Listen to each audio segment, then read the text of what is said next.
When we hear the word hope, when it comes to grief, for a lot of us, we almost blow it off like, what do you hope? Come on. What is that? I don't have any hope right now.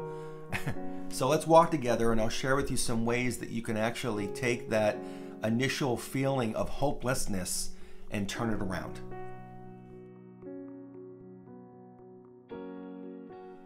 Hey friend, welcome back to Grief Questions Answered. I'm Eric, and it's my goal with these videos to share everything that I've learned about how to survive, find support in the loneliness of grief, and how to intentionally get back up and live beyond the loss of a loved one. If this grief tip doesn't help you today, I am confident it can and will help you at some point in the future, so be sure to save this video to watch later on. Today's video comes from a question that I received from Denise. And she asked me, what do I do about hope?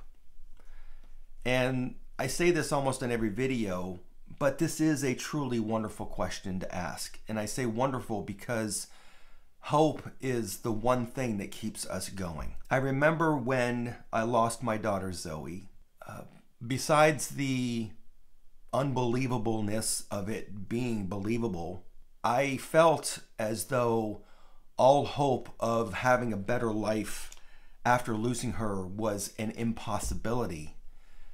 I couldn't see through the fog of my grief. The immense pain and the emptiness, the numbness, the anger, the frustration, the 5 roller coaster phases of grief that we all experience at various times in our journey. All of it was kind of coming to bear in that moment. And I almost felt like my future was hopeless. And that was a scary place to be in. And maybe you're feeling that way right now with your grief. And look, this can come at you soon after your loss. It could happen several months into your loss. It could happen several years after your loss.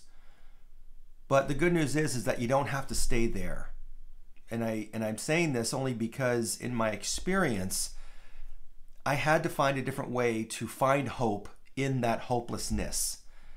And for everybody, that can be a little different. I don't want to make that seem like it's not possible, because it absolutely is possible. You can turn that impossibility of hope into something that is possible for your life, so that you can come out of that abyss of grief and find your better days.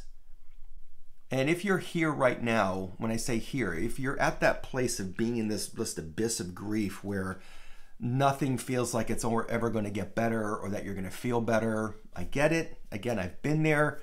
I just lost my mom 2 months ago, and I immediately kind of fell back into that abyss of grief. And let me just share with you that the loss of my daughter was vastly different than losing my mother. Zoe had 15 years on this earth. My mom had 83. I'm not justifying either existence here and saying that, oh, my mom lived a full life and so it's not harder. It's different. Grief is different with our loss and with the person that we do lose, depending on the relationship we have with them, their impact on our lives, all of it. And it's been hard. I've had moments when I have truly been just beside myself with grief after losing my mom, and it brought me back to when I lost my daughter. And I've had to work through these feelings of hopelessness after losing my mom a little differently than I've had to work through losing Zoe. And for you, as you're navigating this deep abyss of grief for your loss or losses, please know that there are better days ahead. The hope that you can put in front of you is exactly that. There are better days ahead. I have been able to navigate this early grief with my mom, knowing that I endured the loss of Zoe and that I had better days eventually. And I realized that those better days came with time and taking some actions. Because again, time is not the driver of your healing. It is a companion along the way. So how do you help yourself? in those moments when you feel like it is hopeless. So one of the first things you can do is to give yourself permission to navigate this journey as you need to navigate it, period. You know, there's other smaller things you can do, tactical things, if you will, like, exercising or walking, journaling, getting back into a hobby or an interest, things like that. And I feel like those are tactical, but I feel like the biggest thing that you can do for yourself right now is give yourself permission to figure it out as you go. You're not on anybody's agenda. There's no timeline for this. Hopelessness makes us feel like we are setting a deadline in front of us that if we don't feel better by a certain date, then we're just going to feel this way for the rest of our lives. That is unfair to you in a lot of ways. And don't get me wrong, I put that deadline in front of myself as well. And when I blew through that like an 18-wheeler blowing through a piece of gauze, I felt like I was, okay, then I'm just going to feel this way forever.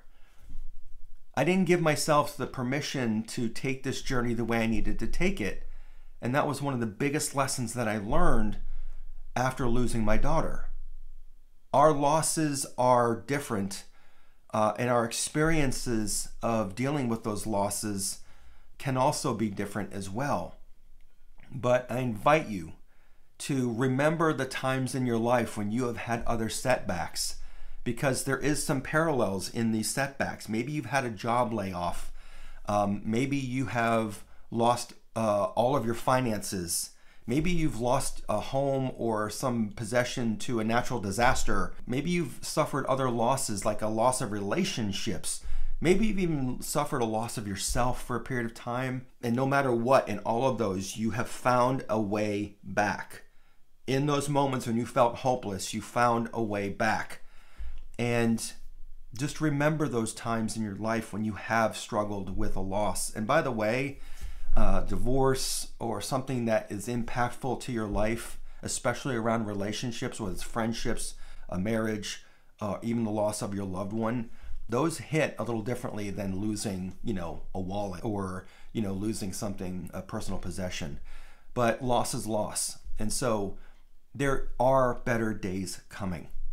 I invite you to remember those moments in your life that you felt were hopeless and that you weren't going to have better days, and to realize that you have made it through them and there have been better days in between. The same holds true for the loss of your loved one today. As always, I hope this helps. Do you have a question about grief that I can answer for you? Let me know in the comments below. And if you haven't done so yet, be sure to like, subscribe, and to hit that notification bell so that you get updates when new videos like this are posted. I appreciate you. Let's continue to walk together, and I'll see you on the next video.